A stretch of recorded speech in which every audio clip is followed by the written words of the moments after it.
Alerte à la bombe ce matin, boulevard Vivier-Merle, dans le quartier de la Pardieu. Vers 8h30, des centaines d'employés ont dû évacuer bureaux et chantiers. La cause, un faux engin explosif retrouvé devant le siège de la compagnie d'assurance April. Un important périmètre de sécurité a été mis en place pour permettre aux démineurs de faire exploser la bombe factice.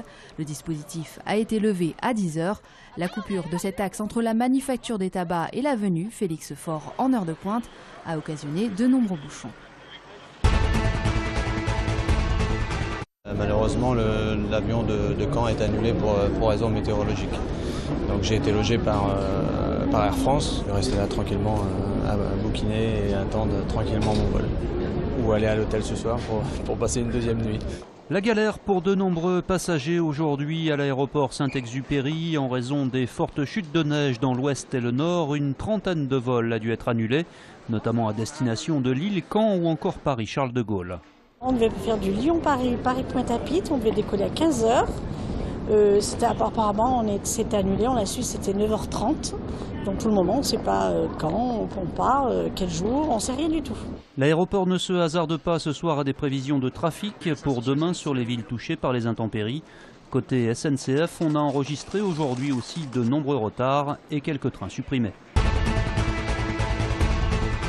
Le soleil n'aura pas résisté longtemps aux nuages après un week-end printanier avec des températures flirtant avec les 20 degrés.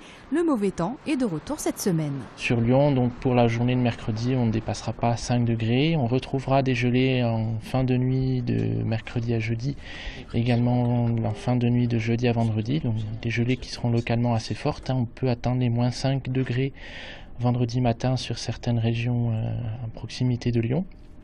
Donc là, on est quasiment proche des records pour une mi-mars.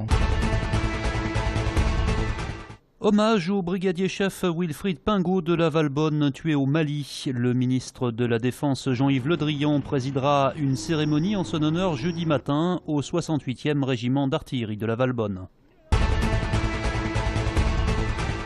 Pas de semaine à 4 jours et demi pour la rentrée prochaine à Villeurbanne. Après concertation auprès du corps enseignant et des parents d'élèves, le maire Jean-Paul Brett a décidé de reporter l'application de la réforme des rythmes scolaires à la rentrée 2014. Du côté des enseignants, des professeurs des écoles, il y avait quand même une vraie crispation sur ce sujet-là. Les raisons sont sans doute multiples, il ne m'appartient pas trop d'en juger.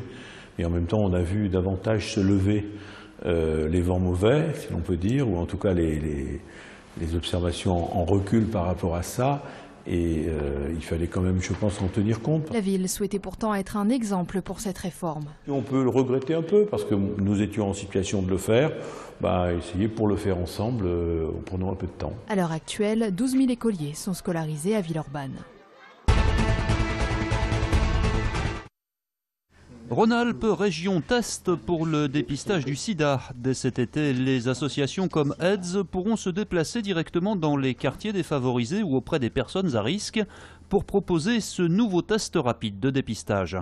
On prend une petite goutte de sang au bout du doigt, voilà, et on récupère cette goutte de sang avec la petite pipette qu'on va verser dans un premier flacon. Ce flacon-là, on le versera sur le test.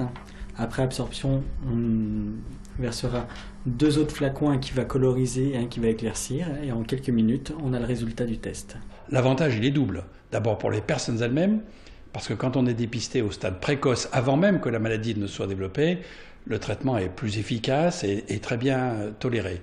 Puis le deuxième avantage, c'est en santé publique. Lorsque les gens sont dépistés puis traités, alors la quantité de virus chute dans l'organisme, et les gens deviennent pratiquement plus contaminants. On estime qu'il y a toujours en France 40 000 personnes qui ignorent qu'elles sont atteintes par le VIH et qui risquent donc de le transmettre à d'autres. Bientôt un téléfilm sur l'affaire Néret. Il sera réalisé par Olivier Marchal, qui connaît bien l'ancien numéro 2 de la PJ lyonnaise poursuivi pour corruption. Ce téléfilm sera principalement centré sur la garde à vue de Michel Néret, tournage prévu cette année. C'est ce que l'on a coutume d'appeler un match charnière. Vous savez, ce genre de match à domicile contre un concurrent direct pour les playoffs et qui à 8 journées de la fin de la phase régulière vous permet en cas de victoire de rester bien installé dans le wagon de tête ou qui en cas de défaite vous fait décrocher et cravacher jusqu'à la fin. Et bien ce match, hier l'Asvel l'a remporté face au Mans, 88-81. Tout le monde a porté sa pierre à l'édifice et moi c'est ce qui me satisfait, c'est que les joueurs comprennent que j'ai confiance en eux, qu'ils ont besoin de mettre un peu plus d'énergie et, voilà, et de rester focus jusqu'à la fin. On a besoin de tout le monde, il faut que tout le monde comprenne qu'on a besoin de tout le monde. Aujourd'hui, 4e de Pro A, les hommes de Pierre Vincent ont prouvé qu'il était toujours difficile de venir s'imposer à l'Astrobal, où les Verts n'ont perdu qu'une fois cette année. Lorsque l'on sait qu'ils doivent encore recevoir dans l'ordre le 6e, le second, le premier et le 3e du championnat, rien n'est anecdotique. Il faut qu'on reste sur cette dynamique, continuer et de toute façon...